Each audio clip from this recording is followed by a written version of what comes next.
제프 베조스, 아마존 설립자. 똑똑한 사람이 되기보다 남을 배려할 줄 아는 사람이 되기가 더 어렵단다.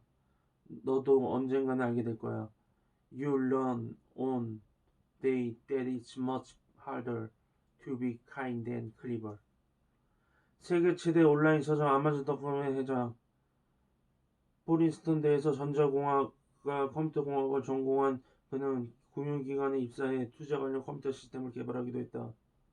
온라인 판매 시장의 가능성을 읽은 그는 서적, CD, 비디오, 컴퓨터 하드웨어와 소프트웨어 품목에 대한 시장 조사를 마친 후 온라인 구매에 따른 불안이 없도록 가격이 저렴하고 선택의 폭이 넓은 서적을 우선 판매하기로 결정하고 아마존.com을 출범시켜 세계인의 주목을 받았다. 내가 어렸을 때 텍사스주 코툴라에 있는 할아버지 목장에서 여름을 날 때가 많았다. 풍자를 고치고 소에게 예방주사를 마치는 일 말고도 목장에는 내가 도울 일이 꽤 많았다. 생활은 고됐지만 학교 친구들과 어울려 스타트랙 게임에 빠져 놀던 휴스턴 생활에 비하면 색다른 즐거움이 있었다. 할아버지를 도와 목장 일을 하면 늘 신이 났다. 할아버지 할머니와 함께 여름을 보내면서 가장 멋지고 특별했던 경험은 에어스트림 트레일러 자동차에 매달고 이동하는 레저용 주택을 끌고 미국과 캐나다를 각지를 순회하는 여행단체인 일리 바이엄 캐러밴 클럽을 따라 국토 순례를 떠난 일이었다. 클럽 회원이셨던 할아버지와 할머니는 1973년형 올즈모빌 미국 GM사의 승용차 뒤에 9m가 훨씬 넘는 에어스트림을 매달고 다니셨다.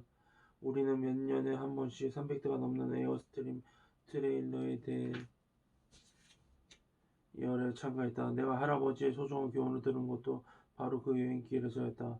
10살이나 11살쯤이었으니 철이 들을 나이도 아니었구만. 나는 이미 세상에 나름대로의 판단 기준을 가지고 있고 친구들에 비해서 훨씬 많은 것을 알고 있다고 생각했다. 지금도 마찬가지지만 어렸을 때 나는 대단한 책벌레였고 숫자에 유난히 관심 많았다. 장시간 여행을 해본 사람이 알 것이다.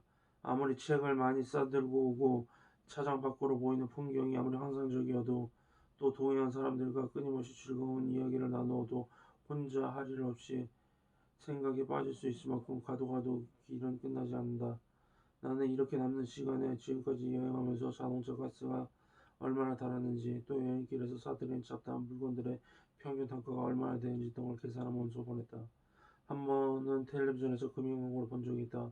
아나운서 말이 담배를 한 모금 빠른다고 말하다 이보시 수명이 줄어든다고 했다. 우리 할머니도 담배를 피우셨는데 꼭 할머니 건강에 해로워서 그런 건 아니었지만 하여튼 나는 할머니가 담배를 피우시는 게 싫었다.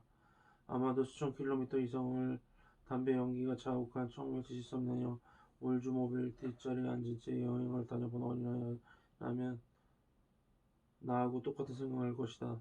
다른 날과 다름없이 하루 종일 차 안에 갇혀 있어야 했던 어느 날 문득 그 전에 본 금연 광고가 떠올랐다. 순간 내 머리는 빠른 속도로 돌아가기 시작했다. 정확한 숫자는 기억나지 않지만 대충 이랬던 것 같다. 한 모금에 2분이라고 했지. 담배 한 갭이나 20모금은 되겠지. 한 갑에 20갭이니까 30년 동안 하루 한 갑씩 태운다고 하면 그럼 대충 16년? 이 정도면 꽤 정확한 계산이겠니? 하고 앞좌석 사이로 고개를 들이밀었다.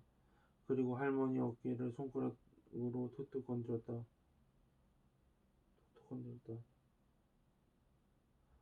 할머니는 담배 때문에 수명이 16년을 줄었대요. 그런 다음 어떻게 해서 그런 계산이 나온지 설명해 드렸다. 연세 드신 분에게 어린아이가 얼마나 충격적인 말을 할 수 있을까? 그런데 이게 무슨 일이라 할머니가 갑자기 울음을 터뜨리시는 게 아닌가. 물론 아이고 똑똑하기도 하지. 어쩌면 이리도 계산을 잘할까 하는 반응을 기대한 건 아니었다. 그런데 내가 한 말이 주변 사람들에게 어떤 영향을 미치는지 확인해 보려고 한 것이 그만 지뢰를 밟은 꼴이 되고 말았으니 이를 어쩐다. 나는 두려워서 어찌할 바를 모르고 그저 뒷자리에 얌전히 앉아 있었다. 할머니께서 소리내어 우시자 아무 말 없이 운전만 하시던 할아버지가 길 가장자리로 조심스럽게 차를 세우셨다. 그리고 나보고 따라오면서 차에서 내리셨다. 이제 큰일 났다. 도대체 이제 난 어떻게 되는 거지? 지금껏 할아버지는 나한테 모진 말씀을 하신 적이 없었다. 이런 일은 처음이었다. 도대체 얼마나 심한 벌을 내리시려고 이러시는 걸까? 할아버지와 나는 뒤쪽으로 걸어서서 자동차 트렁크와 은색 트레일러 사이에 걸음을 멈추었다. 에어스트림 트레일러가 꼬리를 물고 지나가는 모습을 바라보며 할아버지 입에서 엄한 꾸정이 쏟아지길 잠자코 기다렸다. 잠시 후 할아버지는 내 어깨에 손을 얹으셔 내 눈을 가만히 들여다보며 이렇게 말씀하셨다. 똑똑한 사람이 되기보다 남을 배려할 줄 아는 사람이 되기가 더 어렵단다. 너도 언젠간 알게 될 거야. 비단 말씀하신 내용뿐 아니라 그렇게 말씀하시던 할아버지의 자상한 모습에서 나는 소중한 교훈을 배웠다. 늘 할아버지를 존경해왔지만 바로 그날 나는 지금까지 알고 있던 할아버지의 지혜로움이 할아버지가 지니고 계신 많은 풍성 가운데 극히 일부분에 불과하다는 사실을 깨달았다.